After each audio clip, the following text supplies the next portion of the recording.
Welcome to the Beyond the Mat podcast, an in-depth talk show discussing exclusively WWE topics.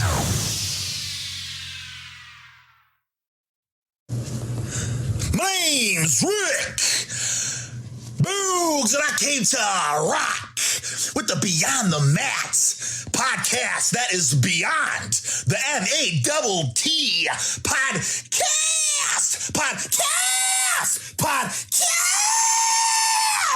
Ah!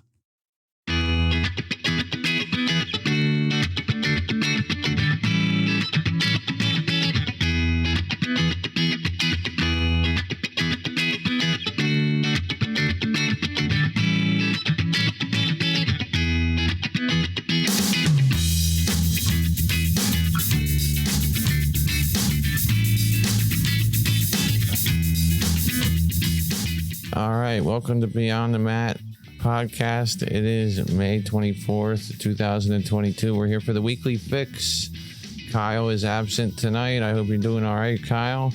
I have Brad with me tonight as my tag team partner. We're going to go over a couple of fan questions here in the beginning that we got that we think are a little bit pertinent right now, and we will also go over the happenings of SmackDown and Raw and whatever else has come out in the news over the weekend, including Roman Reigns' rumored 3 opponents for the summer and a couple other things that have come out. How you doing, Brad? Doing good, Matt. Thanks for having me on this evening. All right. So, in a nutshell, what did you think about the last week in WWE? We had the tag unification on Friday and things like that. What a crazy week. What a crazy week. I mean, the idea that, to me, it's a little sad, like thinking that, we lost, kind of our favorite women's tag team and in a certain way our favorite men's tag team, at least for the time being, in the same week. But this was also a really exciting week. We saw some really crazy things, including, like you just mentioned, that title change on SmackDown, which I think very few people expected. So it was great. Yeah, the thing about that is that up until midday Friday, they did not have a finish determined for that, and they were not going to actually follow through with unifying those titles. They were going to have a non-finish, no contest, something like that, and push it to Hell in the Cell. But they ended up having the finish on the pay-per-view. What did you think about all the crowd shots and the post-match beatdown in that one of Riddle and Orton by the Bloodline? That's what makes, and there's many people that I know that mention this to me, and you, I think, had mentioned it on your podcast post SmackDown last week or on Friday, but it was amazing how those cameramen caught those things, and they were ready to catch those things. They caught them on the fly, impromptu. It just shows how incredible WWE's production value is. I mean, they do not miss a beat 99% of the time. The production is amazing. Yeah, I thought they did a really good job with that, finding the people. And, you had kids in there that were in tears. You had grown men and women that were just totally, for lack of a better term, baffled and dismayed by everything that was going on. And honestly, at home, I was feeling the same way. And they, for what it's worth at the time, I was pissed off. I was mad at Roman Reigns. I was upset. And that's what they're supposed to do. They're supposed to make you feel something. And they really made me feel something with that. And I really think they just did a hell of a job doing that. And at the end of the day, whether I feel like I hate somebody or I feel like I love somebody. In this case, the week prior, I was at SmackDown and I had said I'd never felt, a part of something, an act in WWE that was so over as I did when I was in there for RK Bro and everybody was going crazy. And then a week later, we see them get totally dismantled. So, that's just the range of emotions that you can go through in a week. And when they can tug at those emotions, that's the ultimate sort of goal or sort of thing that I think that they're trying to achieve or I'm trying to gain by watching it. So that was great. And then we, get the Riddle emotional promo on Monday for the opening of Monday Night Raw. I didn't know if this was the best position to put him in to start the show off, but what did you think of Riddle's promo? Look, I thought his promo itself was great. I completely thought the same thing as you. It didn't seem right at the beginning of the show, but it shows you that they're boosting Riddle into being an enormous, player on the WWE map in the landscape. And to me, just getting back to the finish of the RK Bro Usos match. If they're not going to advance something this Friday and move us towards a Hell in a Cell main event between RK and the Usos, which based on that promo, it seems like they're not going to do. Just because of the Randy is hurt, Randy can barely move, his back, I'm going at it alone type of thing from Riddle. It makes me think that, it's not going to be the main event at Hell in a Cell as of right now today. And so what does that mean? What will be the main event for Hell in a Cell? Because this is coming up in 9 days.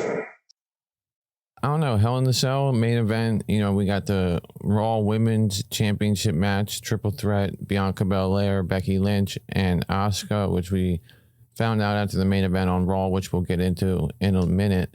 But we have that match. Thinking of other big matches, the Seth and Cody match, that's not a main event match. There's no title involved there.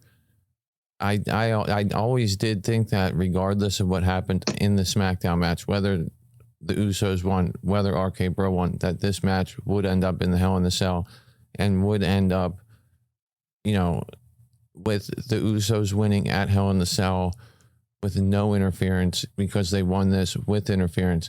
I do see what you mean about Randy Orton and them teasing that he's going to be away for a while. Maybe he makes a triumphant return next week and we get a setup for a rematch at Hell in a Cell and the Usos go over, and that basically cements them as the unified tag champs. And then we move on with the Riddle and Roman Reigns things. Basically, maybe Riddle will say, you know what, we lost that match, but I don't care. The one I really want is Roman. But again, it seems like we're already moving towards the Riddle and Roman Reigns program because of the fact that we had Riddle run wild in that tag match to start Raw and the Usos back down from him, almost signaling that they don't want to deal with Riddle right now. And Riddle's elevated himself to another level to kind of challenge Roman Reigns now. And that's sort of maybe how they want us to see Riddle. Certainly they wanted to have us see him in a different light because he was way more serious in this opening promo than he's ever been in any other promo for them. He's usually being a goofball, and he was very serious in this one. So I don't know. I mean, because they're doing what they're doing, I don't know what match could main event that show other than the women's three-way championship match. Is there any other ones you're thinking of that we've seen?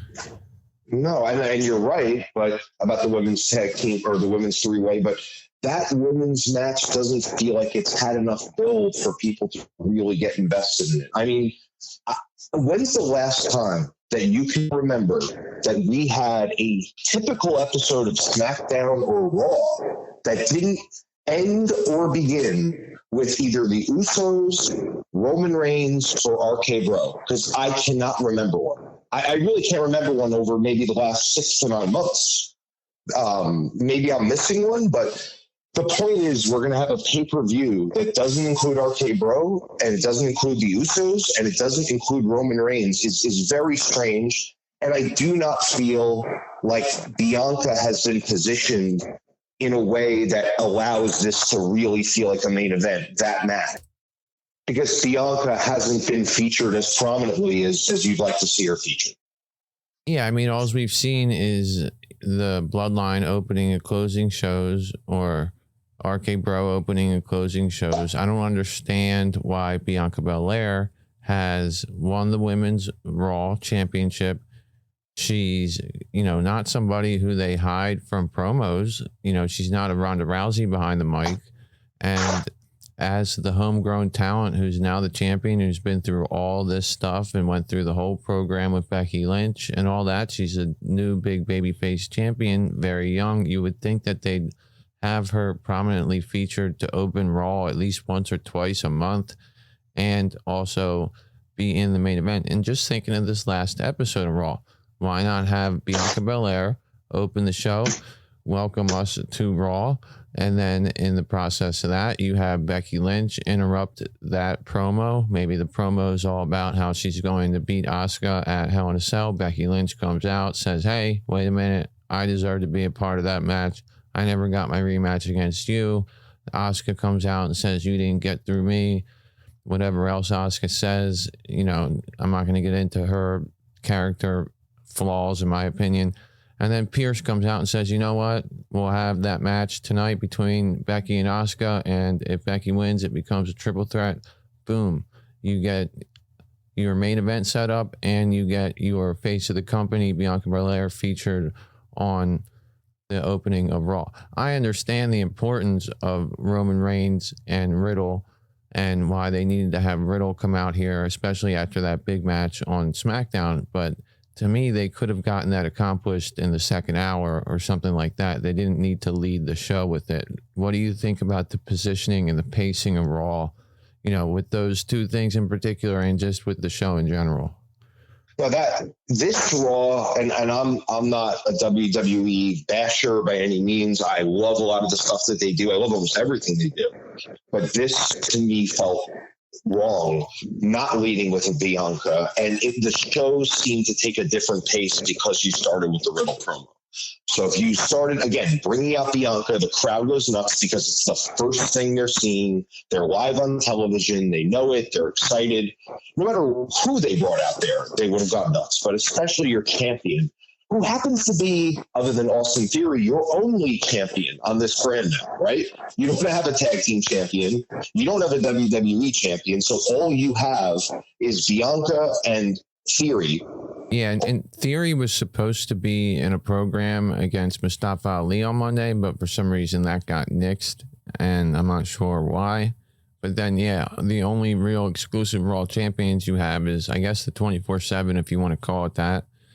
And you have the U.S. title, and then you have Bianca Belair, and she's supposed to be, you know, maybe part of it's they want to protect her because she was pushed so strongly leading into WrestleMania and had so many promos with Becky that they just don't want people to get sick of her like people tend to do to baby faces that get pushed hard. But I don't know, back to what you were saying about the pacing of Raw. No, and I get it. And the weird thing about the Bianca championship thing, since she's won it, has been the last few weeks especially, she comes out, she does her little dance, she comes out into the ring, all cool, all great. And then she comes to commentary. They go, Bianca's going to be on commentary with us, and does not say a word. I mean, maybe she said 2 words last time, and this week I don't think she said 1 word. So, which is weird. Like, you think they would at least want to feature her voice. It's almost like she's like a mute now and doesn't get to say anything. So to me, you're having a championless show, basically, and you're with your only champion not talking or doing anything, which is weird. And that's why I don't think, getting back to my point, that Bianca, Asuka, and Becky can be the main event of Hell in a Cell. If I'm a fan and I go to that and I pay $700 for tickets, I'm disappointed that that's the main event. So do you think, I mean, so what alternative matches do you think would be good for the main event of that show? And do you think that something's going to happen with RK Bro and the Usos in a rematch, or do you think that that's definitely done?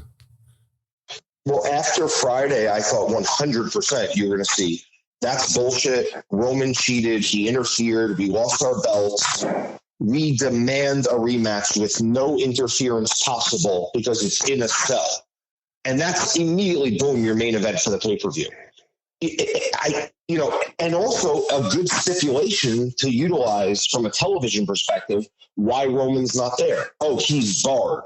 He's banned. He interfered in the championship match. Whatever. So, to me, without having, but now after that promo that we saw on Monday, you're not going to have it. I don't think you're going to have it, and I don't understand where they're going. I'm not bashing Becky. I'm not bashing Bianca. I'm not saying they're not exciting. I'm not saying I'm not going to love it. But what I'm saying is it doesn't feel like a program that's, wow, this is the main event of a pay-per-view right now. Yeah, I agree, man. I think that, I'm excited to see the match, and I'm excited for Bianca because I know she's going to win, and it's going to end up, making her a little bit bigger because she's going to be defeating Becky and Asuka in the same match. But I have a feeling that Asuka is going to take the pin. Becky's not going to, so it's going to sort of push down Asuka a little bit in the pecking order. But at the end of the day, Bianca needs to supplant herself as the champion, defeat Becky for a second time, having Asuka in there. She's seen as somebody who's a strong character. So, having this match, I like the match and I like the story behind it. I don't think that there's been any build because we haven't heard a peep from Bianca. But, I think that's the only thing they can really put in the main event. And, do I like the build? Not really.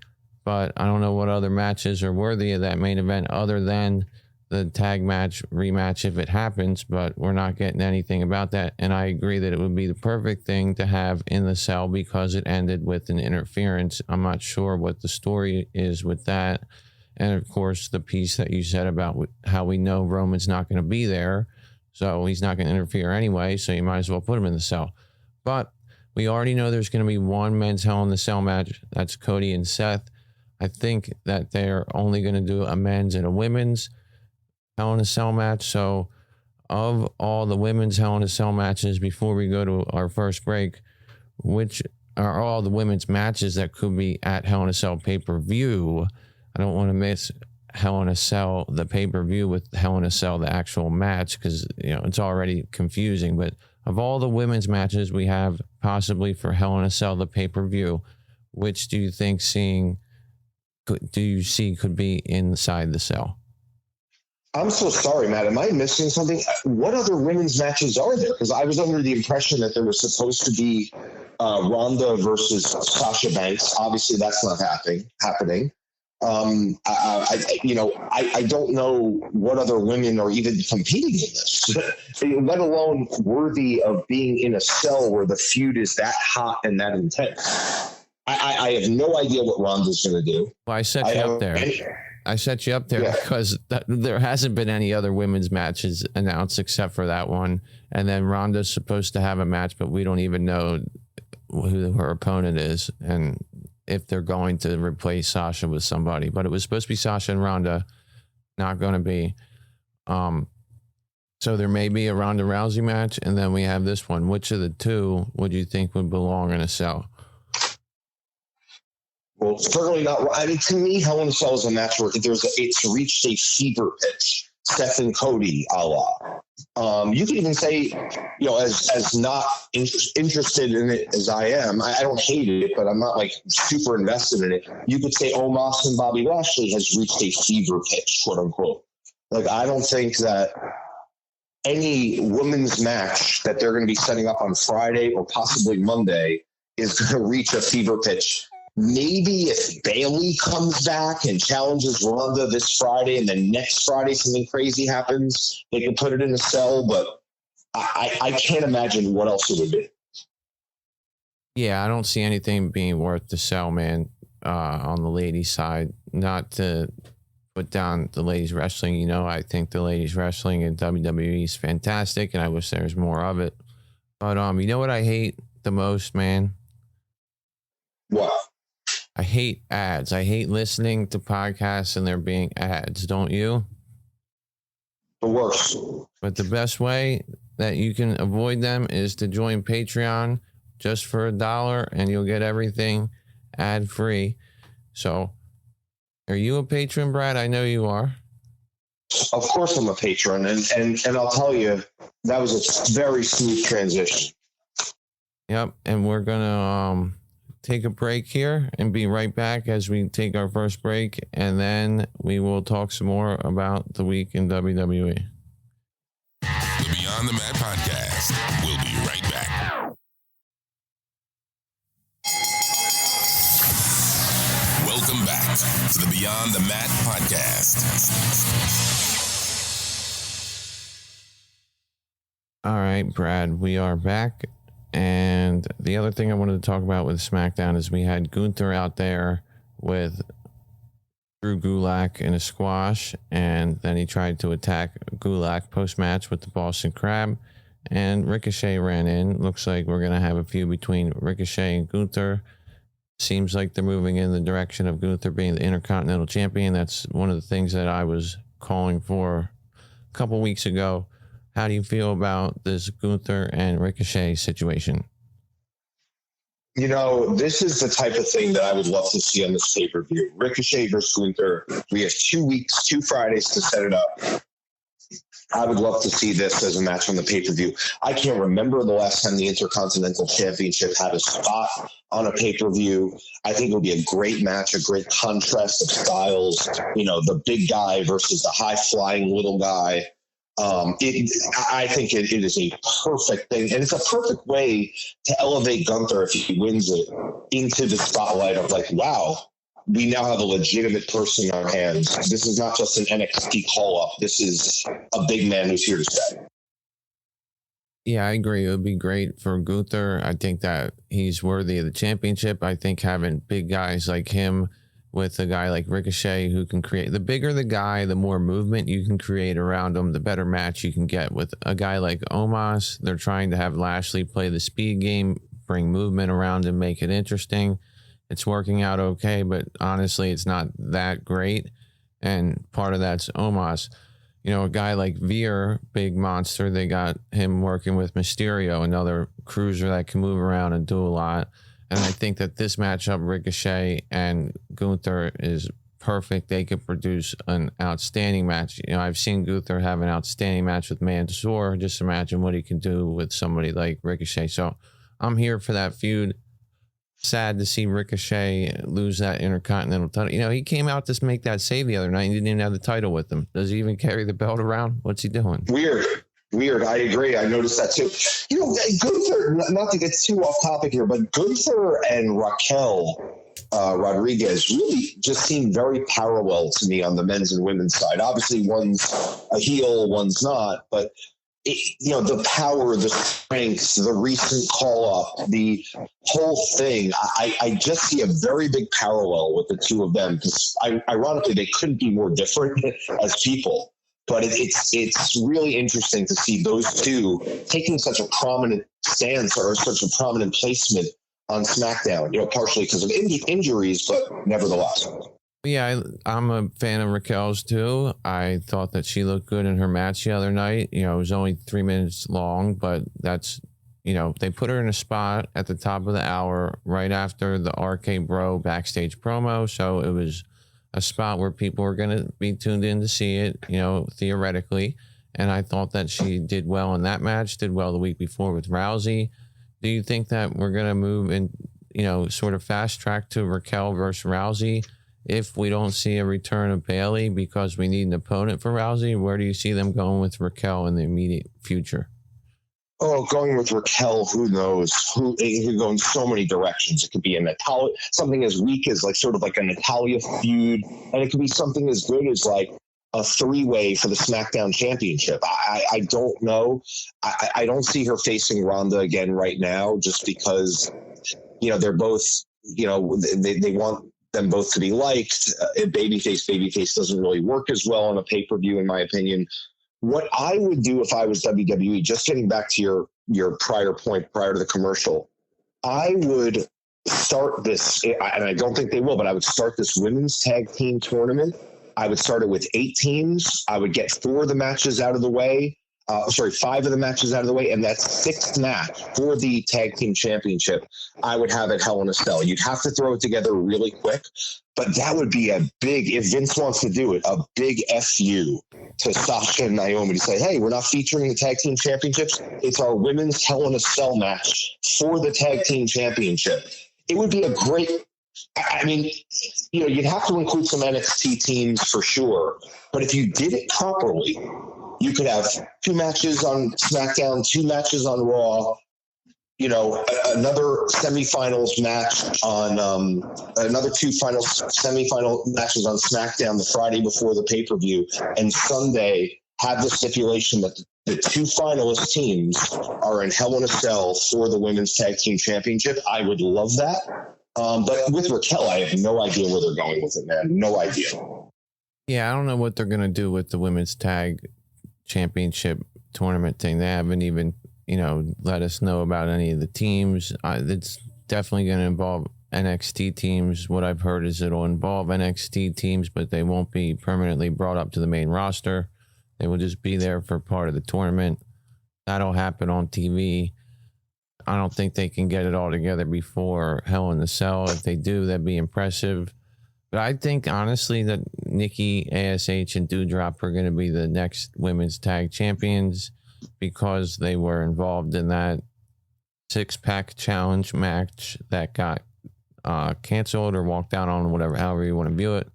And, they're really the only other team that exists right now, except for whatever teams are going to throw together and the NXT teams. But moving on from that, the only other thing I wanted to talk about from SmackDown is Butch and he feuding with the New Day continually. We're going to continue to see the New Day next week in a 6-man match with a mystery partner.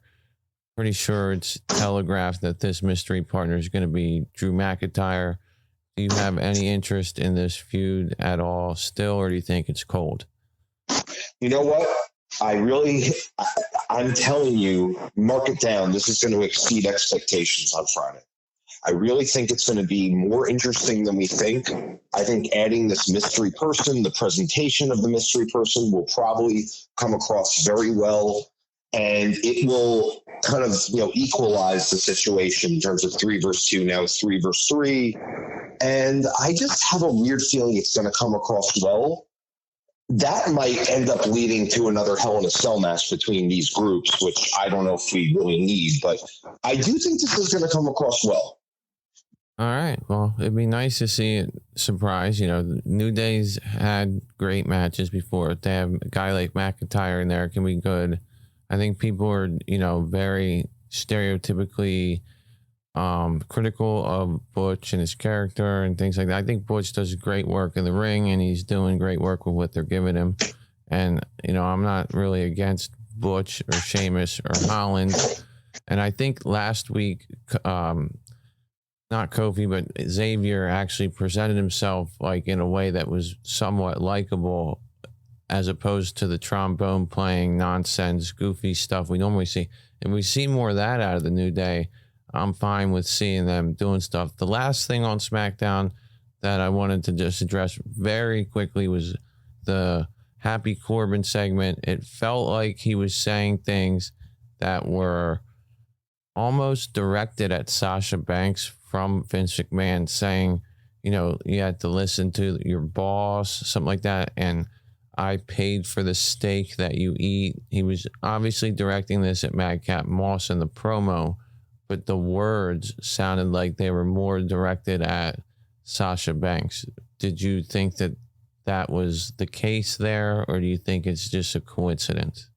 No, I noticed it immediately. I did see people writing and posting comments about it after the show or days after, but I noticed it immediately. The word boss, I was your boss, was clearly thrown in there for a reason. I think this promo was awesome. Honestly, I cannot tell you how good I thought this promo was. And I hate Happy Corbin. He's such a loser. He's so annoying. You know what? He did a bang up job in this promo, in my opinion. It was totally directed at Sasha. I made you, all these things, almost like it was Vince saying, I gave you this opportunity. Don't fuck me over. And you're going to end up screwed. That sort of thing. All right. Well, so that's that for SmackDown. On Raw, we opened up with Riddle, and he had his promo there. I felt like the crowd didn't really give, normally when you open the show, like you said, you got no matter who comes out, it's the first person and the crowd's going to erupt. We didn't really see the crowd erupt for Riddle coming out. They did get into it, further down the line in his promo when he started talking about when he got the RK Bro chants going and things like that. But, I guess we already assessed that we thought Riddle did pretty good in the promo.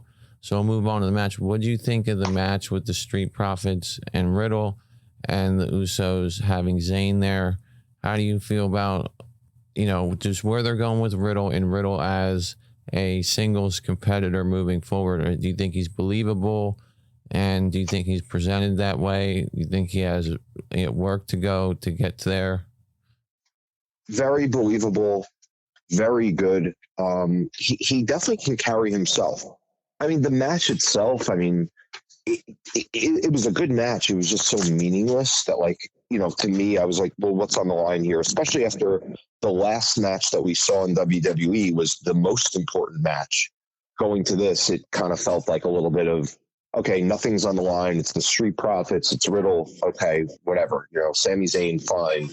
There's no title on the line. So to me, it just didn't feel important. But it was really good to see Riddle as like the star of those 6 people. And even though the Usos are the hugest stars as a team, Riddle really clearly outshined both of them and everyone in the ring. And it was clear who the spotlight was on. Yeah, I definitely think that Riddle, in the way he conducted himself in the promo, was much more serious, like I said earlier. And then in the match, when he got his hot tag, he did a lot of the Randy Orton moves, and then did he did his stuff too, and he did his exploder suplexes out of the corner. He got one of the Usos with it, got rid of all the Usos. Ford hit that suicide dive, and the Usos showed ass when they saw Riddle was that, jacked up and that fired up to tear everybody apart. He went right after the Usos in the match as soon as he was tagged in. I thought that was a good spot for him. So it showed that he had that hatred for the bloodline. And then also having Sami Zayn left in the ring showed how much the bloodline really cares about him. So I thought that was a nice touch too. But overall, also having the Street Profits in there sort of let the fans know that, even though they did all these things to try to get over on RK Bro during the time when they were leading into the unification, they're still baby faces. They're still good guys. They're still have Riddle's back and all that stuff like that. But that's pretty much what I got out of that one. We also had Bobby Lashley come out and cut a promo. I thought that he actually did pretty well with this promo. He did make a couple mistakes, and he's no MVP behind the mic. But how do you think Lashley did as a babyface for his promo? I thought he was good. I didn't like how the crowd was wanting him for a little bit, which I didn't even understand why they would be doing that to him in that spot so early in the show. But okay.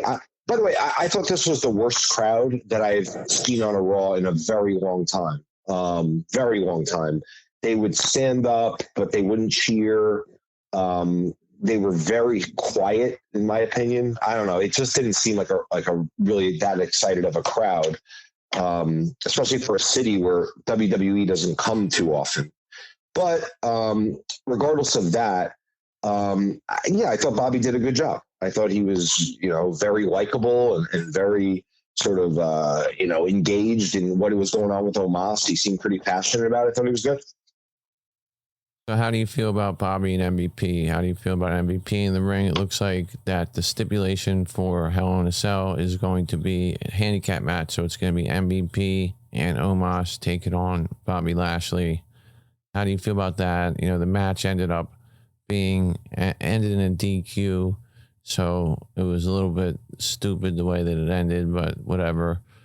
We're going to have a handicap match at Hell in a Cell. How do you feel about that? And well, we all hear that MVP. I don't need to see MVP wrestle. Heard a lot of people saying that. To me, this was something fun. It was something new. It was almost like getting like a new wrestler on the roster who also was not a rookie type of thing. It was cool. I thought it was cool. His weaselly ways, how he kept running away and run away. I thought it was pretty good, actually. It was one of my favorite things in the night, truthfully, to see him wrestle. I have to be honest with you. Yeah, it's good to see him get back in the ring if he can.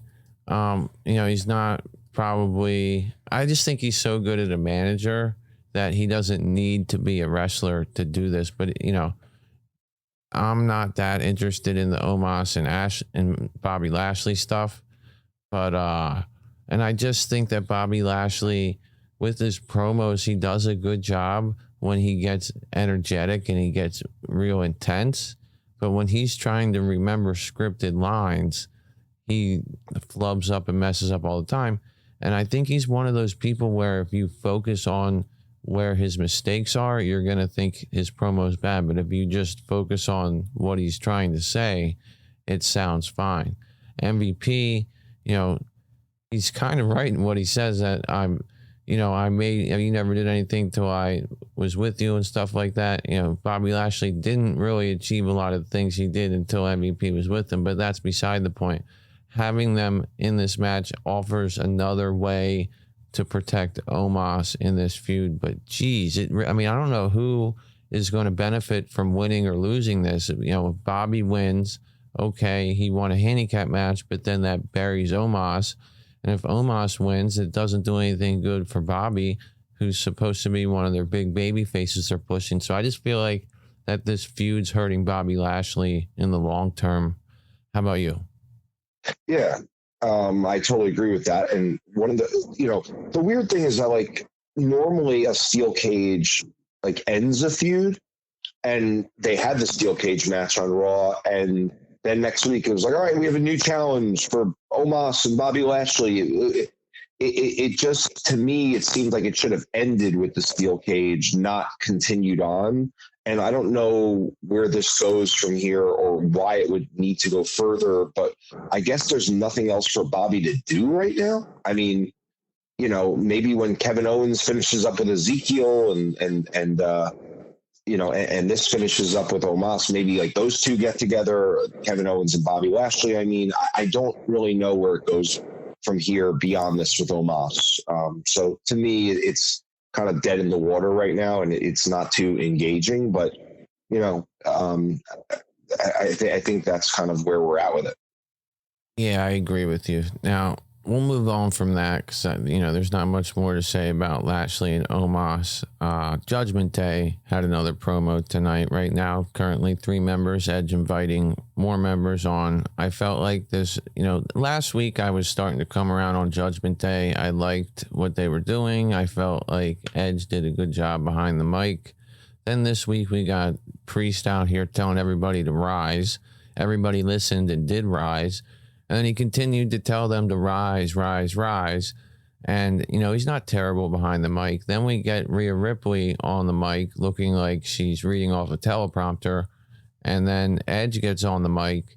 And while some of his words are great, saying the parts about people being in their cubicles eating Cheetos and comparing himself to Michael Jordan and Wayne Gretzky, to me, makes him sound like an uncool dad who isn't up to par or up to speed with the contemporary, superstars that you would compare yourself to.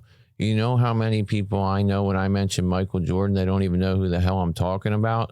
And I just think that he should have said, what if LeBron James and Tom Brady and, these guys that are actually performing in this day and age that are the greatest. Now, I understand the comparison he was trying to make, that they worked so hard to make it to the top. But I can't get into this Judgment Day stuff when they're taking so much time off the show to just deliver these heavy-handed promos. I understand the method behind it. WWE likes you to understand what the meaning behind things are, so they're gonna sort of whack you over the head with it until you get it. But I just feel like this is too much stuff going on with them, way too much interference type of crap going on, and I just feel like it's very heavy-handed, and it's not really in the best interest of Edge to continue to be doing this, but he's obviously going to do whatever he wants. I like the idea of having a faction led by a veteran that provides guidance to younger wrestlers and helps them resurrect their career.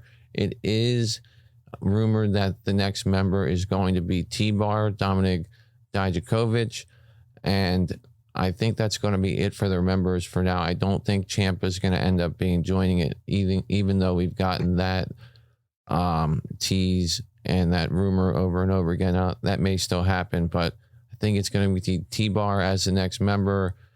What do you think about Judgment Day overall? What do you think about this segment, and where are you on Judgment Day? Yeah.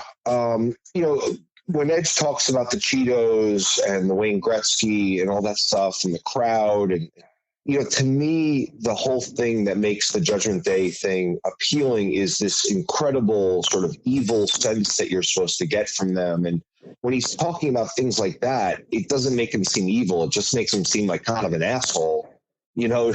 Not really like the epitome of evil, which is what the entrance with the wings and the purple and black lights and everything kind of suggests. But when you're talking about things like that, it doesn't make you come across that way. So, I like it. I mean, I think the most interesting thing is what you just alluded to, like who's going to join next and, what are they going to do? The part I really liked about this, actually, it's going to sound kind of weird, but it's like Liv Morgan joining up with AJ Styles to kind of combat this evil. I think that's been actually a really interesting part of this. Like just seeing, this really cool female superstar and this AJ Styles, who's one of the best, kind of teaming up in this weird way to kind of combat this. I think that's been the best part of it. Is the best part of it, yeah. The babyface reaction with Balor, AJ, and Liv's been the best part for me. And I was waiting at the end of that match when AJ was getting destroyed and Liv was down, and they were, kind of both sort of trying to help each other, but also getting beaten at the same time. I thought Finn Balor was going to come in, run into the ring as if he was going to help them and just start beating on AJ and join them, quote unquote, because everyone that's joined this Judgment Day does have like a darker type of character, even though they're maybe a babyface. So Finn Balor, to me, I know you're saying it's probably not going to be him, but he fits in perfectly, with the black jacket and the dark music and the, it's a fun intro song Finn Balor has, but it's still a dark theme song to me. And I think he fits in perfect. So that's what I thought was going to happen, at the end of that segment, but you're waiting on a third person to come in and save them. Doesn't happen. I don't know, man. Rhea Ripley sounded terrible. I actually thought Priest sounded pretty good. I thought Priest was like, wow, like he sounds pretty authoritative and he's got this very booming voice, and it sounded good to me with Priest. I think this is a great thing for Damian Priest. I think Priest sounded good. I thought that he didn't need to tell everybody to rise 7 times when they stood up the first time. But, right, they stood up. Yeah, they all stood up. Yeah, and there was no reason to say it. But I guess in the writing of it, they anticipated no one standing up, so he was going to be a jerk. Well, yeah, that's the thing, though. At the end of the day, if you're good at cutting a promo, you improvise when the crowd actually listens to you, and then you say something else. But yeah, for me, the cheap heat stuff that Edge does, there's supposed to be a mystique about this group. They're supposed to be we're better than everybody else. We don't need to talk that way, and it just, some of the stuff just doesn't add up when he's doing that. And I just feel like they belabor a lot of the points they're trying to make. And there are a lot of people who think that Finn Balor's going to be somebody who turns on the baby faces and joins this group. I think that the group would be really powerful if they had somebody like Balor in there. I think it's more going to be, your lower end guys like T-Bar or something like that. But I do agree that the babyface, the too sweet stuff that's going on with Liv Morgan and AJ Styles and Balor, I think is nice. And I like that. I'd like to see more stuff. I'm not a fan of the mixed tag matches in WWE. The one on this show I thought was horrendous. There were some nice spots with Liv Morgan, doing the assisted Hurricane Rana and the code breaker at the end. And then Edge ended up interfering to help Ripley win. I get tired of seeing the post-match beatdowns by the heel faction that cheats to win. I understand that's part of it, but I would have liked to see Finn Balor run in this time. But with the mixed tag matches, just the fact that you can have a babyface beating the crap out of a heel, and then the woman tags in, and the babyface can't continue to beat the crap out of the heel because the woman's tagged in, and his woman partner then has to tag in, and it's like, the psychology doesn't make sense, So yeah. for that match, I wasn't that interested in it. You know, I like everybody who is a part of it. And, you know, I'm not sitting here saying that Judgment Day is the worst thing ever. I just am disappointed in what I've seen so far. I'm obviously going to stick with it and keep it going, but, you know, I'm just not a huge fan of it right now. And I think they could be doing a lot of things differently, but we'll see where it goes, man. You got anything else on Judgment Day before we take a break? Yeah, I found it really interesting that Edge mentioned John Cena. You know, John Cena, is he the hero, which he, you know, plays and whatever? Is he the hero that comes in and eventually ends this Judgment Day? Well, that remains to be seen, but that would be a really cool matchup to see John Cena coming back to defeat this sort of evil entity. That would be just incredible. Yeah, John Cena and Edge were one of the, you know, that's one of Edge's best feuds of all time, is his feud he had with John Cena way back when, and it would be fantastic to see Cena come back as the big time babyface and feud with this heel faction, see what happens. I think it would be great to have Cena back here with Edge, and I noticed that too. I was waiting for you to mention it. I thought that was great foreshadowing. We're going to take a break now. We'll be right back. The Beyond the Mat Podcast. We'll be right back.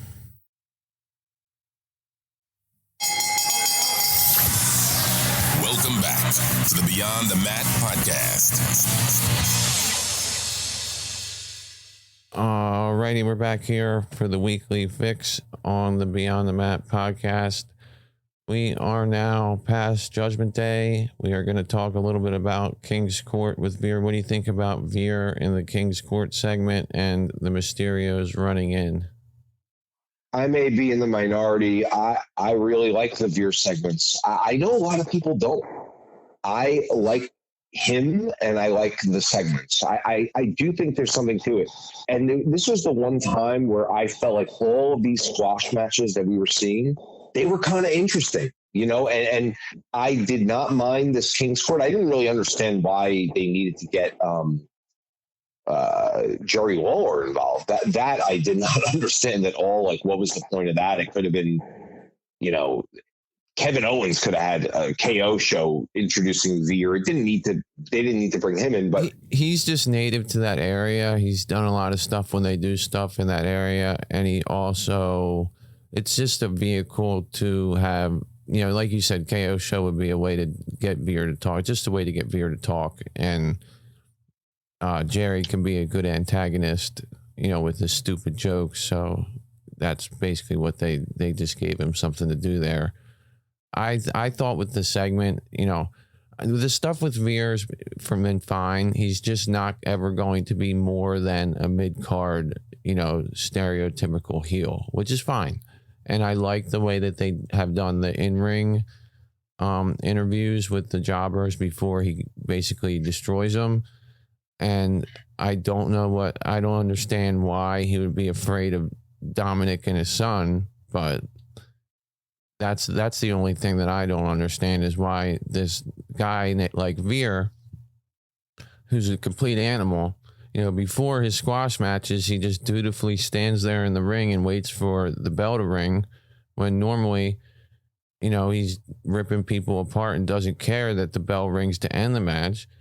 And then we have the Mysterios that are supposed to be a threat to him, when 4 drop kicks can't even drop them from the two of them. So, you know, like I said, having movement around a guy like Veer, who's big and doesn't sell much, is a good thing. But at the end of the day, you know, the Mysterios and Veer, do you think does that have any of your emotions involved, or is it something that you just aren't behind? How do you feel about it?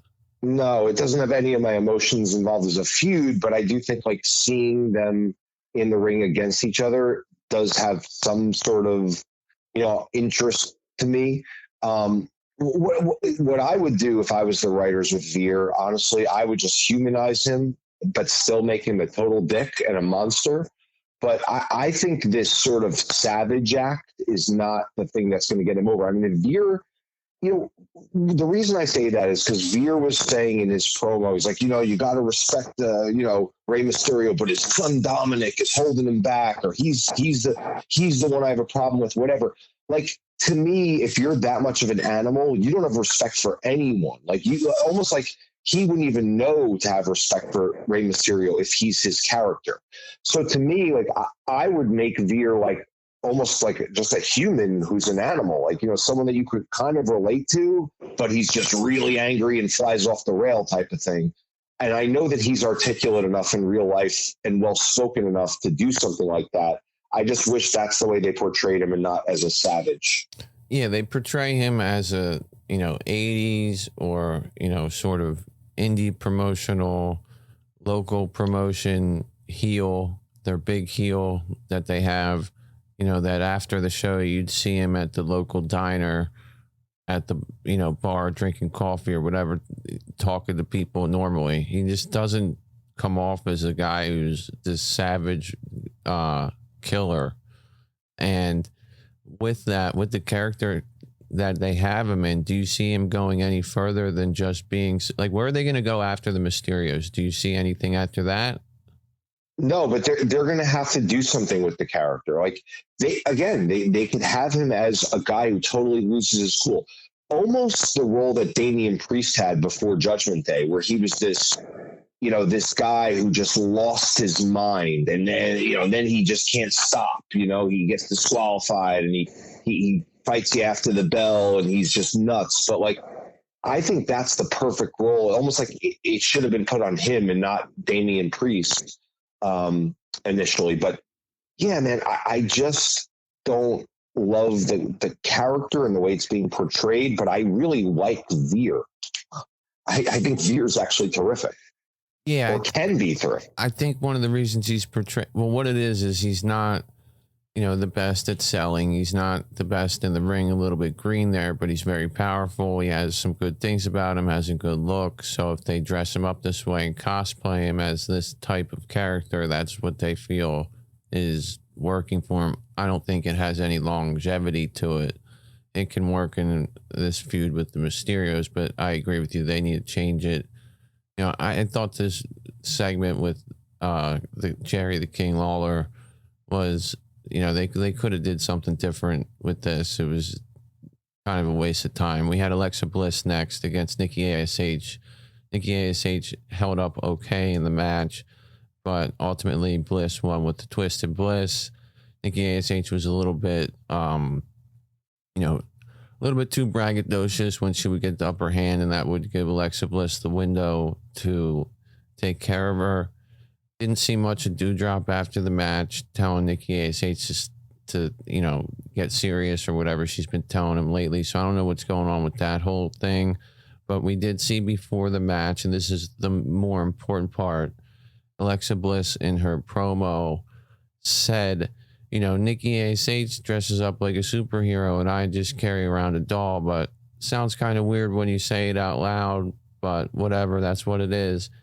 Was that her just basically giving a shoot promo and kind of, trashing the creative she's been given, or what was that? That was a really strange line that came out of her. It was kind of funny, but what did you think of that? That's exactly right. I just thought it was her, honestly, just being funny. I really didn't read anything into it. Like, I know everything they say usually has a purpose, but I don't think that I think if she said, hey guys, I want to drop the doll, I really don't think that they would have a huge problem with that. Honestly, I really don't. I mean, we all thought the doll was going to be dead anyway when it got ripped up with the Charlotte Flair thing a few months ago or many months ago. So I don't know. I just, the thing with Alexa is she comes out there, she looks fantastic. She's someone that people are definitely drawn to, no question about it. She has a lot of star power to her, a lot. And, it's weird to me that, I get it, she's just coming back. Asuka gets pushed right to the top of the ladder, almost an identical situation of coming back. And Alexa's kind of doing nothing. She's fighting Nikki. She's taking on Sonya Deville in 3-second matches. I don't understand I want them to do something more with her because I think she deserves it. She is, to me, incredible when she speaks. She is such a great actress. Maybe I'm in the minority. I don't know, but she is so dynamic and personable and charming, and she's just beautiful. She's got it all. She's got so much to offer. And I would have pushed Alexa to the top, not Asuka, but hey, that's me.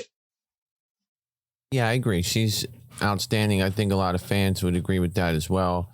I think right now they're building her up to bring her back up to the top. I think that the promo was sort of her almost acknowledging the circumstances with the doll and with Nikki ASH, but also making fun of the fact that people make fun of it because it is what it is. You know, it's not even worth mentioning. She has the doll. She doesn't have the doll. Who cares? It's nice to see her wrestling. She's got 3 wins in a row. So they're definitely trying to show us that she's better and bigger than the Nikki ASHs and the Sonya Deville's of the world. And they're going to build her into being something bigger. Asuka coming right back into the title picture is kind of annoying if you look at it in a vacuum compared to Alexa Bliss. But when you consider the fact that she's the one who Becky gave the Raw Women's title to when she left, and you know, that's the whole story there, that she and Becky have unfinished business, and then Becky and Belair have unfinished business. That's why they have the 3 of them working together right now. It seems like they're going to move on to Rhea Ripley and Belair after this because they've been working the dark matches and house shows, and then maybe Alexa Bliss, you know, gets a shot over the summertime or wins Money in the Bank or something like that.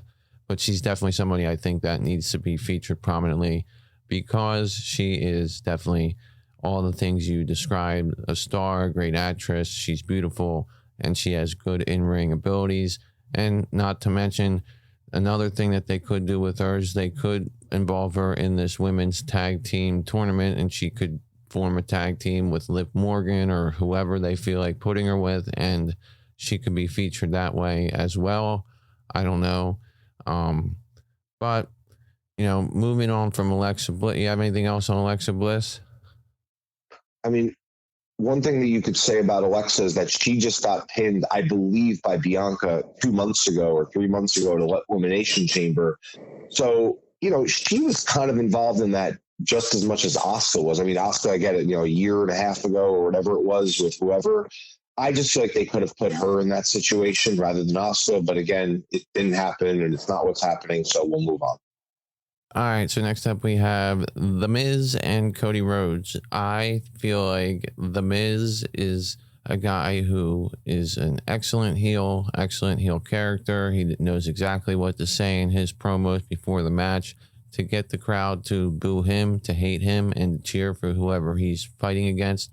That being said, we've already seen him against Cody Rhodes. Cody Rhodes has already beaten him before, and I feel like Cody Rhodes' style, along with Miz's very safe style, Cody being more of like the indie wrestler combined with the WWE style wrestling, he just moves too much and has too much going on there for a guy like Miz who wrestles so safely to handle. We saw about 3 or 4 botches in this match alone, and then it ended in a DQ. I didn't think the match was terrible, but it was a little bit rough. How'd you feel about how Miz and Cody looked, and how do you feel about Cody moving forward, considering that right now they're having a Cody countdown clock every single time on Raw until his segment, which honestly is a good thing to let people know when he's coming on if they're interested, but it can also backfire and be a lot of pressure on him as the babyface that they're pushing, and they can get pushback from fans. So do you think he's being pushed too hard as a babyface? And how do you think they're handling Cody? Where do you think we're going from here? I don't think he's being pushed too hard. I just think, like, you know, there are certain aspects that are a bit much. The countdown clock, you know, he's coming on at the 10 o'clock hour, you know. The other thing that I'll say about the crowd reaction, if you watch Cody enter the ring for this match, this is another reason why I thought that crowd was the worst. he goes to the hard camera side of the arena. I'm sorry, the side that you see on television, and he urges the crowd, get up, like kind of, let's get excited. I'm here, They barely move. I mean, I urge you to watch that back. It is so weird. That crowd was absolutely bizarre. And I don't think that that's like a reflection of the WWE universe having fatigue of Cody, but I do think they're pressing it a little bit much. And, to me, the Seth Cody thing, as great as both of them are, and they're both terrific, it feels a little Bobby Lashley Omos-ish to me at this point. Like, I almost feel like it should be over, and it's not. And I'm not really loving that feud that much. And I wish I was loving it more. To me, it's not doing a lot for me. Well, the story is Seth's a made man. He doesn't need to have everything that Cody is trying to achieve because he's already achieved it. And so it's more a story of Cody trying to get past this guy who is, I've said a million times the term gatekeeper, but, the top guy in WWE who is one of the greatest wrestlers, who when Cody left, he was one of the greatest wrestlers. He continued to climb and achieve all the things he wanted to achieve. Cody wants those things. It drives Seth nuts to lose, but he, as his character, won't deal with just losing once. He always wants that rematch. So that's sort of why we have them going 3 times. I'm not predicting that we're going to see a 4th time. I think this is the last time, and it progressing to the cell makes sense. I can understand being fatigued by the feud, but they'll move on from it. It's just a stepping stone for Cody Rhodes, and there's not really any other big heels that work the way Seth does for him to rub off of other than Owens, but he's wrapped up with Ezekiel right now, which we're going to get into next. Ezekiel and Chad Gable had a match. I thought that the match was basically a repeat of whatever we saw between these two before, but it ended in disqualification it didn't end in a disqualification. It ended in a roll-up after 2 guys got thrown out. Otis got thrown out and Owens got thrown out, and they hadn't even made it up the aisle before the bell rang for the roll-up distraction finish. How do you feel about Ezekiel's in-ring work so far? And more importantly, how do you feel about Kevin Owens and Ezekiel facing each other at Hell in a Cell? And also Owens during this whole feud, it seems like he's been carrying it and making it interesting. What do you think about him? He was hilarious the other night, in my opinion. Yeah, he's the best. I mean, he's tremendous in every way. I mean, the problem with it is, like, Ezekiel's this guy we're supposed to love, but like there's never been a reason to love him. There's never been any sort of like, he saved this person when they were about to get beaten up by Kevin Owens, or he, did something heroic to stop a heel, or there's been nothing. Like, he's done nothing. It's just, hey, we don't like your name. We think you're a liar. And, this is where it all stems from. So to me, it's just like kind of weak creative. Like, even if Kevin Owens was beating down someone in the ring and this guy comes in, who the hell is this guy? Who the hell do you think you are? To me, that's more effective. So, I'd love to say I'm invested in it. I'm not. I love seeing Kevin Owens. I think he's one of the funniest people. He's so funny he could be a comedian. He's that funny. But he's also a great wrestler. But I just don't, care that much about the Ezekiel thing. I care very little about it, to be honest. Yeah, I think the whole thing, the star here has been Kevin Owens. He was really funny on the commentary, yelling at Byron Saxton and telling Gable to beat the truth out of him. I don't know where they're going to go with this. I don't even know what the purpose of the match is. Is there a stipulation? If he wins the match, he's got to take some kind of test that proves that he is who he is. I don't even understand why Kevin Owens wants to fight him so bad, except for the fact that we know Kevin Owens hates liars. But, as far as the actual feud goes, I don't really care. I just feel like the material's been pretty entertaining. but I have no idea what to expect in the match. I know it'll be good because Kevin Owens does great work in the ring. His moveset's really smooth and fun to watch, but Ezekiel just feels like the generic wrestler that can do a little bit in the ring, but who the hell knows whether it's going to be that entertaining of a match.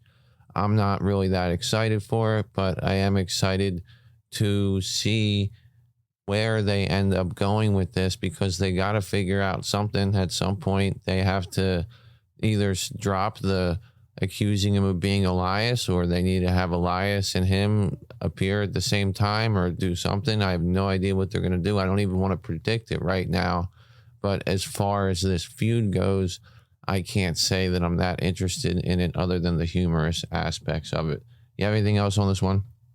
Nope. All right, so we're going to take one last break, then we'll move on to the main event and our awards for the week. The Beyond the Mat Podcast. We'll be right back. Welcome back to the Beyond the Mat Podcast. All right, so like I said earlier, we had a main event for Raw this week of Asuka and Becky Lynch. Becky Lynch ends up winning the match after Asuka went for a roundhouse kick and ended up wiping out Bianca Belair. And then it seemed like Becky was supposed to throw Asuka into the announce table, but they may have been running out of some time, and she sort of just nudged her, then ran back into the ring. Referee was making the count. Asuka got back into the ring. I think that what they were going for was that it took Asuka all she had to get back in the ring to make the count. And then we got a quick roll up by Becky Lynch. It seemed very clunky, the finish. Didn't seem very clean or really logical why Asuka would be able to be rolled up just after getting into the ring. But I think the reasons I just stated are the reasons why it happened. And sometimes when you're on live TV and have time constraints, things happen. How'd you feel about the match? What do you think about it being a triple threat? And who do you think is going to win at Hell in a Cell? This is so much better having Becky Lynch in it. I mean, you know, I have problems with Becky's new character. I don't like the way she dresses. I don't like the way she looks. I think she's, you know, I know she's purposely supposed to look ugly, but I think, you know, she doesn't have to. Regardless, like, you know, I noticed some interesting things and exactly what you just mentioned. The final pin on Asuka was really weird. Like Becky's legs were not even on her shoulders. It was just like she was so paralyzed after Bianca Belair got kicked in the face, and she was just so shocked and just couldn't even move her shoulder up. It just made no sense, like you mentioned. But it could have been a byproduct of something else, and something else might have been supposed to happen. Who knows? But I think this is so much better that Becky's in it. If it was Asuka Bianca, honestly, I would care less about that than almost than just about anything. Ezekiel, Kevin Owens, whatever it is. To me, that matchup has no juice, as they say. Now, adding Becky in, it does have the juice, but I think we all know Bianca's not losing this matchup unless some miracle happens. Yeah, I agree. I think Bianca's going to go over here. I think that Asuka's going to eat the pin, and it's going to be a situation where Becky, you know, has the match won in some way, shape, or form. She gets KO'd, and then Asuka wins, or Asuka gets pinned by Belair. But regardless, we can move on from that one. We have a couple of fan questions here to get into from fan who wrote in several questions here about Sasha Banks. The first one about Sasha Banks and Naomi, mainly about Sasha, though, regarding WWE versus AEW's creativity or lack thereof in promos, and the scripted nature of WWE promos versus the off-the-cuff nature of AEW promos. A lot of people are arguing that Sasha Banks would have more freedom in AEW. This person questions whether or not, in fact, the question states, AEW gives their performers more freedom in their promos to say what they want, but would Sasha Banks even get the screen time to express her creativity should she be in AEW, given the fact that they don't really feature women very much on television? What do you feel about that answer? Thank you for writing in, first of all. You're welcome to write in anytime. We love to hear from people that listen to this podcast, and thank you. To me, listen, I love Sasha Banks, so please understand that this answer for me is coming from that place. I think she is the best. She's one of my favorite people to see come out. She's one of my favorite people in WWE, male or female. So I'm just telling you that right now. To me, Sasha doesn't really have a lot of creativity on the mic. I mean, I think that's like, in a certain way, like, yeah, she's cool with her. I'm the boss and I'm the best and I'm the, whatever. All that stuff is very cool and I love it. But she sounds like she's reading. Like we just criticized Rhea Ripley before for, she sounds like a teleprompter. To me, Sasha comes across that way a lot too. And I really hate to say that, but I don't think she's the best promo. I think people like Alexa Bliss are way better promo than Sasha, to be honest with you. I think Becky's a way better promo than Sasha. I think Charlotte's a better promo than Sasha, because I think Sasha, has this very scripted, she knows what she's supposed to say, and she delivers it in a tone that to me sounds like she's reading something or memorized something. Not to take anything away from her, she's fantastic, but I don't think her going to AEW, all of a sudden she's going to be like, something really different. And I think she needs her lines written for her. And whether she writes them or not, she needs them written out and she needs to have it planned what she's going to say. So no, I don't think it makes a difference. I don't think she would be able to be more creative. I think actually a lot of the most creative stuff about her character would be gone. The Sasha Banks, one of the most incredible gimmicks you'll ever see in women's wrestling. That's all gone if she goes to AEW. I think it limits her creativity tremendously, personally. And you don't think that the creativity that she'd be allowed, the freedom would allow her to get herself over with whatever new gimmick she gets? I think she gets over. I do. I think that everyone will be really happy to see Mercedes and, in AEW, and the fans would be thrilled. But these are also, fans that, no offense, were really, really excited about Toni Storm. And Toni Storm, these are people that were knocking Toni Storm. Oh, what a loser. She gets a cream pie thrown in her face. WWE's pathetic. Toni Storm is a nobody. And then she goes to AEW and everyone's thrilled over her. So people will be very excited about her. But I just don't know if you can take a character that good and follow up on it in another role. It's like Robert De Niro when he was in Goodfellas. I'm sorry, when he's in Goodfellas and all these mob movies, and then he goes to play in that Meet the Parents movie, and he's like the kind of the father. It doesn't always work where the next character is going to be better than the original one that everyone loves and knows. Yeah. All right. Well, the next thing he's asking is about the plants I was talking about in the crowd. Wants to know the mechanics about how the plants were working to influence the audience. And so what they were basically doing was there would be a group of them. They would get a radio signal. They would, for the New Day, for example, they would get told New Day's coming out. We want to try to get a New Day Rocks chant when this spot happens in the match.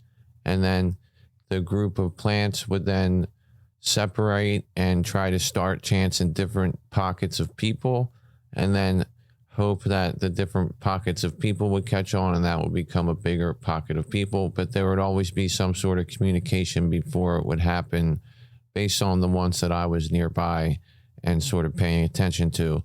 Now, he also says, this fan engagement stuff, is sort of not unheard of. You think about a basketball game, a hockey game, they have defense and offense and, all these different things. Do you think that the crowd sweetening and crowd plants are any different than they do in basketball or baseball or whatever, where they have the commands on the Videotrons and things like that? I mean, a little bit different, but to me, you have, for instance, at any athletic game, you have cheerleaders, you have people, that are from and with the team that start chants. I don't think it's really that much different. You have I go to Mets games as an example. You have "Let's Go Mets" comes on the huge screen. And what does the crowd start saying? "Let's go Mets. Let's go." I mean, that's literally the team telling you to start cheering because they have 2 runners on base and no one out. I mean, obviously, sometimes that stuff starts organically. I know it starts organically at WWE events because I've been at them where they have started organically. So, as a matter of fact, I started one at the SmackDown in Long Island about 3-4 weeks ago, whatever it was. So I know that they do start organically. But in the same respect, I don't think it's that much different. I think every sort of team, they have cheerleaders, there's mascots, there's things on the Videotron that tell you what to say. This is just WWE's way of doing it. Yeah, I agree. I think a lot of the stuff, it's fine. It's the way they want to produce their TV show. And I think it is similar to the way they do it in sports, how they want to, have the crowd react the way that they want them. They want the home fans to chant defense or whatever, get up for third down at a football game.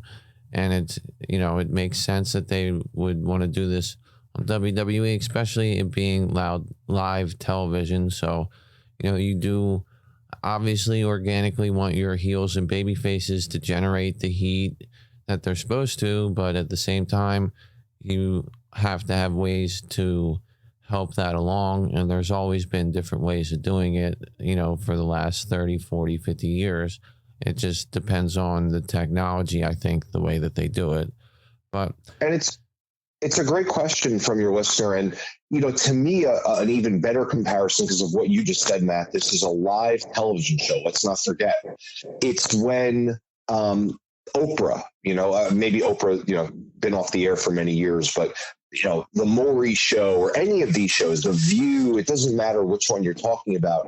When those shows, when they come back to air, notice the audience is always standing and applauding. Here's our next guest. And there's a person who's saying, "Get up, cheer, get up on your feet." I remember going to a live taping of the Maury Show back when I was in, I think it was in junior high school. It was before all the, You Are the Father shows. It was something else, but they the people in the audience were instructing you when to stand on your feet, when to applaud, when they come back from the break. Here's what you're going to do. It's no different. This is a live television show taping on national TV, and that needs to be remembered. It's not a sports event.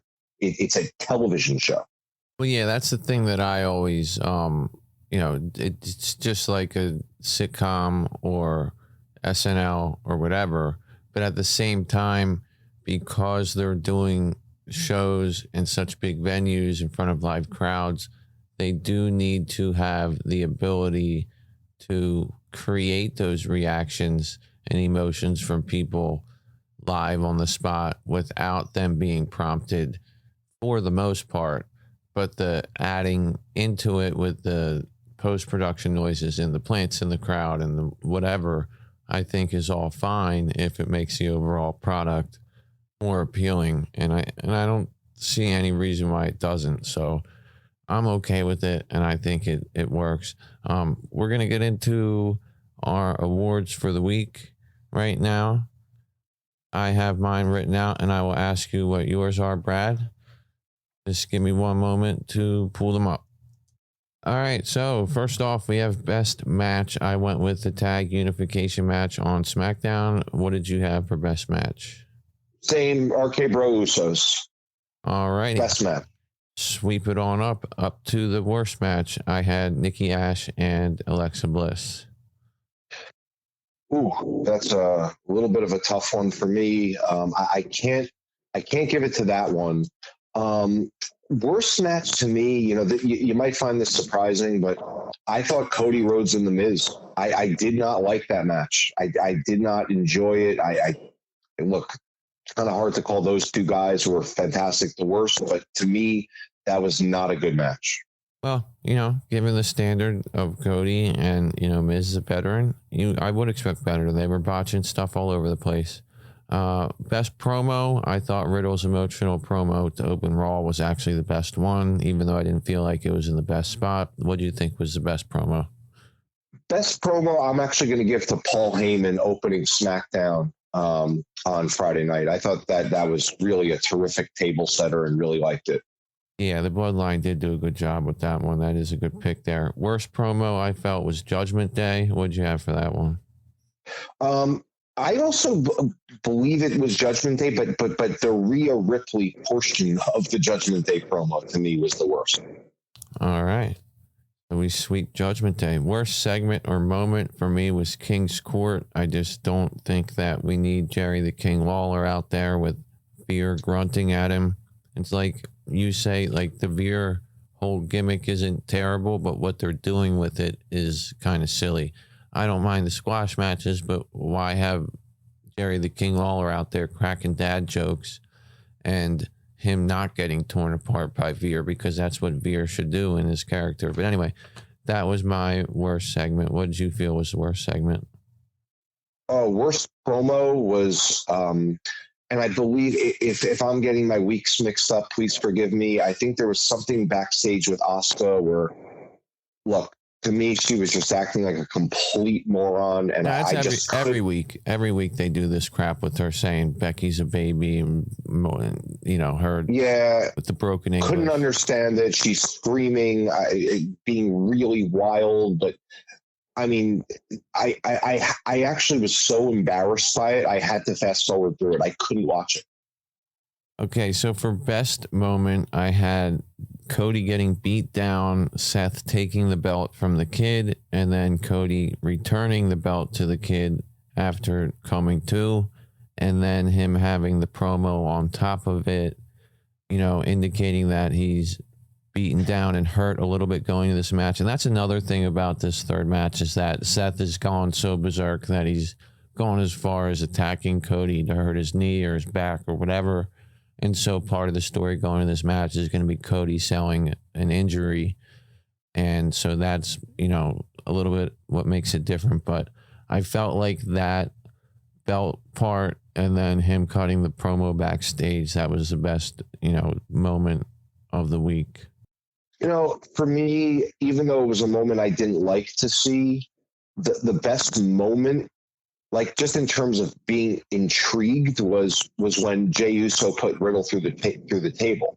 And that's not to say that I liked it. I was very upset by it. But as a moment goes, to me, it was super memorable and just like something I'll remember, 5 years from now. Like, holy shit, remember when that happened? That was crazy. Like, so not that it was the best moment, but it was just like the most memorable moment.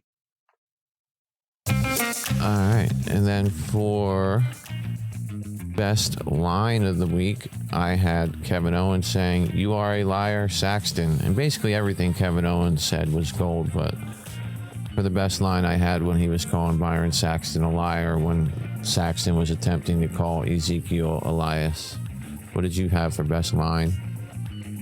Let's just go with anything Kevin Owens. All right. Can't go wrong there. Worst line for me of the week was Jimmy Smith saying, "Good teamwork by the Usos," after they pulled Riddle off the apron. That's not good teamwork. That's good heel work. You don't call stuff that heels do teamwork. For some reason, sometimes Jimmy Smith doesn't seem like he understands professional wrestling at all. I mean, he's gotten better since he started, but he says things like that don't jive with being a play-by-play announcer who understands what heels and baby faces are. What'd you have for worst line? Oh, worst line. Geez. Matt, that's a really tough one, man. I'm going to go with something Rhea Ripley said. That's fine. Everything Rhea Ripley said seemed like it came right off a teleprompter, or she was holding a script in her hand.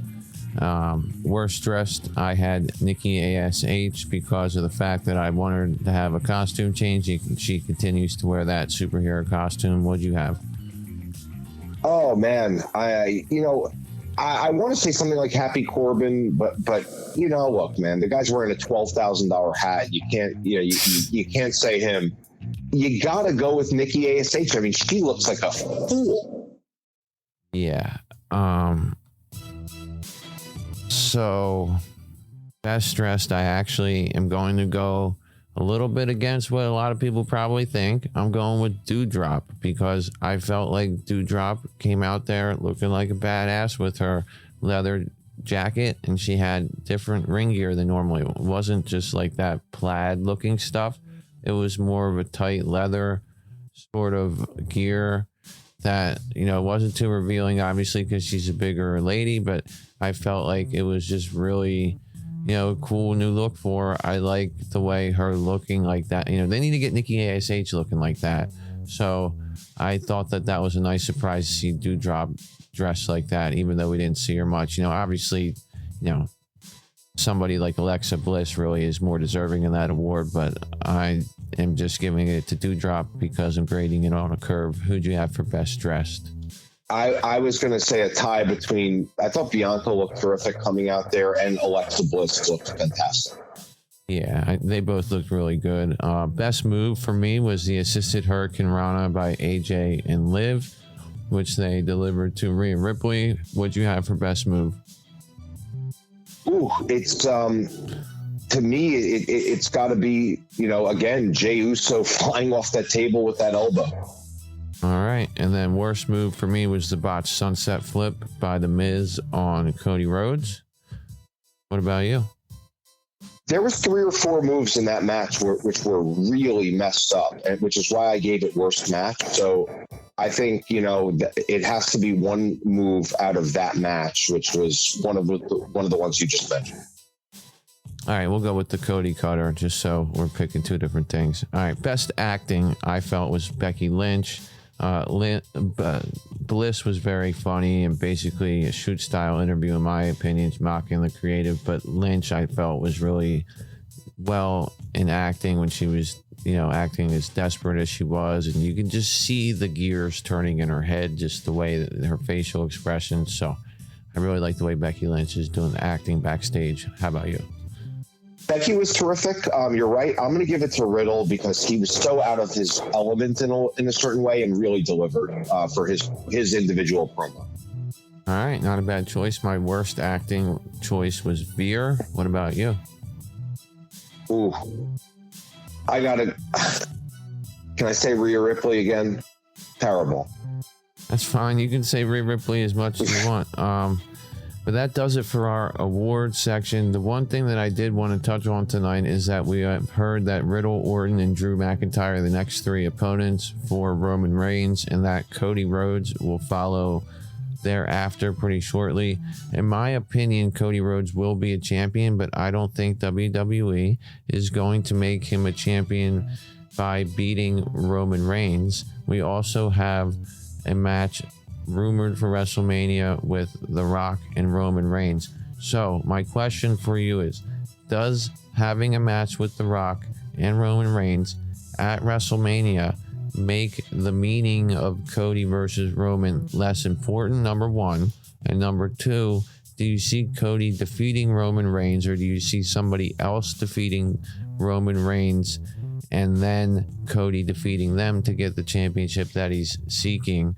And the third question is Roman Reigns and Cody a match that is going to be more about making Roman Reigns even stronger than making Cody the champion at the time?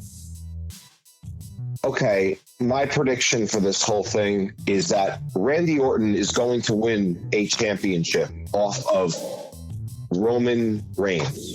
Randy Orton is going to win a championship off Roman Reigns. One of the two. What's going to happen is Randy is going to turn heel on Riddle.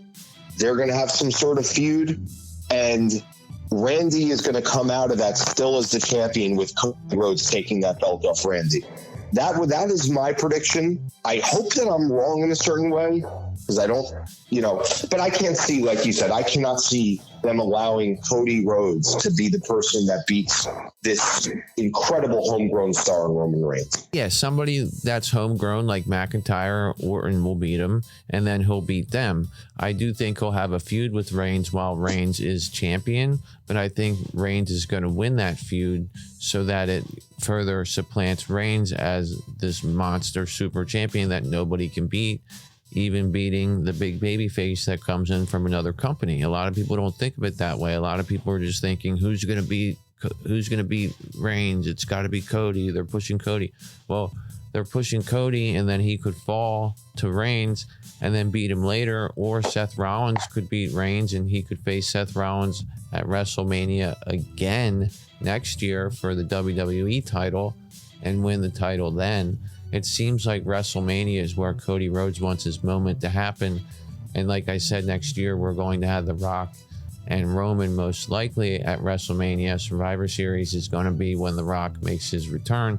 So a lot of people are saying, well, if we know The Rock is facing Roman Reigns, then it must be for the title. And then that means that Cody's not going to beat Roman Reigns, and it makes it less important. But I say it doesn't have to be for the title when he faces The Rock, number one. Number two, Roman Reigns can beat Cody and Cody still be strong, and Cody can still win a championship without winning it off Roman. Do you not agree with those points? Completely agree. The way things seem to be going now, I can't see Cody losing a match in WWE. It's almost like unfathomable that he would even lose one match. Well, they're protecting him. He'll lose someday, but they're protecting him that way for a while now. Crazy. Who do you think will go to next after he's done with Rollins, real quick? Oof. I mean, could it be, I know I mentioned John Cena coming back to face this Judgment Day. I mean, I think really a cool thing would be if Cody, as this hero with the red, white, and blue, comes to destroy this evil, soulless Judgment Day. I think that would be a really cool scenario. Yeah, I think that's something that they should work on. I thought you were about to say, how about Cena and Cody? And I was like, nah, that's not going to happen because Cena's never going to come back as a heel. He's 100% babyface till the end. But yeah, Judgment Day and Cody would be great. Edge and Cody would be great. But you could have Cena and Cody teaming up. Yeah, you could. But let's move on to our trivia question and get out of here for the night. You ready for it? 100%.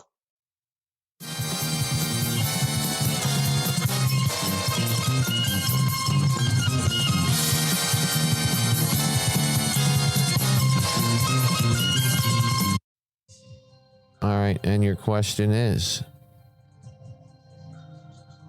who was the men's winner of the 2019 Royal Rumble? Jeez. It wasn't Edge. Edge was 2020. I don't have it, man. Take a guess. Jesus Christ.